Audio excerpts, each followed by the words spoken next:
jobs, American manufacturers? How do you make them bring the jobs back? Well, the first thing you do is don't let the jobs leave. The companies are leaving. I could name, there are thousands of them. They're leaving, and they're leaving in bigger numbers than ever. And what you do is you say, fine, you want to go to Mexico or some other country, good luck. We wish you a lot of luck. But if you think you're going to make your air conditioners or your cars or your cookies or whatever you make and bring them into our country without a tax, you're wrong. And once you say you're going to have to tax them coming in, and our politicians never do this, because they have special interests, and the special interests want those companies to leave, because in many cases they own the companies. So what I'm saying is we can stop them from leaving. We have to stop them from leaving, and that's a big, big factor. Let me let Secretary Clinton get in there. Let's stop for a second and remember where we were 8 years ago. We had the worst financial crisis, the Great Recession, the worst since the 1930s. That was in large part because of tax policies that slashed taxes on the wealthy, failed to invest in the middle class, took their eyes off of Wall Street, and created a perfect storm. In fact, Donald was one of the people who rooted for the housing crisis. He said back in 2006, gee, I hope it does collapse, because then I can go in and buy some and make some money. Well, it did collapse. That's called business, by the way. 9 million people lost their jobs, 5 million people lost their homes, and $13 trillion in family wealth was wiped out. Now, we have come back from that abyss, and it has not been easy. So we're now on the precipice of having a potentially much better economy, but the last thing we need to do is to go back to the policies that failed us in the first place. Independent experts have looked at what I've proposed,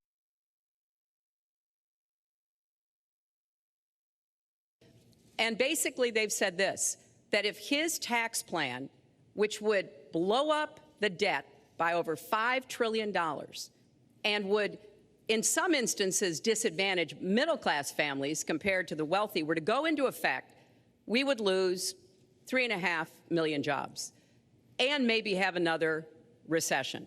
They've looked at my plans, and they've said, okay, if we can do this, and I intend to get it done, we will have 10 million more new jobs, because we will be making investments where we can grow the economy. Take clean energy. Some country is going to be the clean energy superpower of the 21st century. Donald thinks that climate change is a hoax perpetrated by the Chinese. I think it's real. I did not. Science is real. I do not say that. And I think it's important that we grip this and deal with it, both at home and abroad. And here's what we can do. We can deploy 500 million more solar panels. We can have enough clean energy to power every home. We can build a new modern electric grid. That's a lot of jobs. That's a lot of new economic activity. So I've tried to be very specific about what we can and should do, and I am determined that we're going to get the economy really moving again, building on the progress we've made over the last 8 years, but never going back to what got us in trouble in the first place. Mr. Trump. She talks about solar panels. We invested in a solar company, our country. That was a disaster. They lost plenty of money on that one. Now, look, I'm a great believer in all forms of energy, but we're putting a lot of people out of work. Our energy policies are a disaster. Our country is losing so much in terms of energy, in terms of paying off our debt. You can't do what you're looking to do with $20 trillion in debt. The Obama administration, from the time they've come in, is over 230 years worth of debt, and he's topped it. He's doubled it in a course of almost 8 years, 7.5 years to be semi-exact. So I will tell you this, we have to do a much better job at keeping our jobs, and we have to do a much better job at giving companies incentive to build new companies or to expand, because they're not doing it. And all you have to do is look at Michigan and look at Ohio and look at all of these places where so many of their jobs and their companies are just leaving. They're gone. And Hillary, I just ask you this. You've been doing this for 30 years. Why are you just thinking about these solutions right now? For 30 years you've been doing it, and now you're just starting to think of solutions. Well, actually, I will bring back jobs. You can't bring back jobs. Well, actually, I have thought about this quite a bit. Yeah, for 30 and years. I have, well, not quite that long. I think my husband did a pretty good job in the 1990s. I think a lot about what worked and how we can make it work again. Well, he approved 3 million NAFTA. new jobs, He approved a balanced NAFTA, budget, which is the single and worst trade deal ever approved in this country. Incomes went up for everybody. Manufacturing jobs went up also in the 1990s, if we're actually going to look at the facts. When I was in the Senate, I had a number of trade deals that came before me, and I held them all to the same test. Will they create jobs in America? Will they raise incomes in America? And are they good for our national security? Some of them I voted for. The biggest one, a multinational one known as CAFTA, I voted against. And because I hold the same standards as I look at all of these trade deals. But let's not assume that trade is the only challenge we have in the economy. I think it is a part of it, and I've said what I'm going to do. I'm going to have a special prosecutor. We're going to enforce the trade deals we have, and we're going to hold people accountable. When I was Secretary of State, we actually increased American exports globally 30%.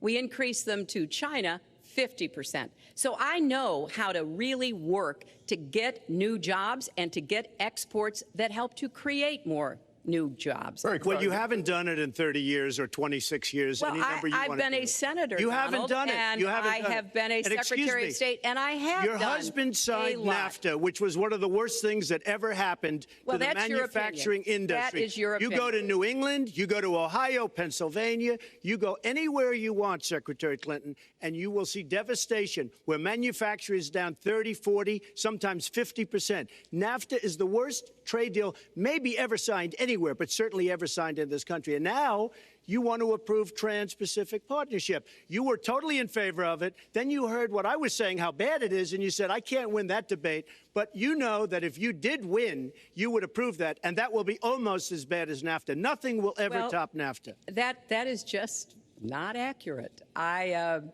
was against it once it was finally negotiated and the terms were laid out. I wrote about that in... You called it the gold standard. Well, I hope... You called it the gold standard of trade deals. You said it's the finest deal you've ever seen. No. And then you heard what I said about it, and all of a sudden you were against it. Well, Donald, I know you live in your own reality, but that is not the facts. The facts are, I did say I hoped it would be a good deal, but when it was negotiated, which I was not responsible for, I concluded it wasn't. I wrote about that. So is it President Obama's fault? Is it President Obama's fault? Even announced. Look, there Secretary, is it President Obama's fault? There are because he's pushing it. There are different views about what's good for our country, our economy, and our leadership in the world.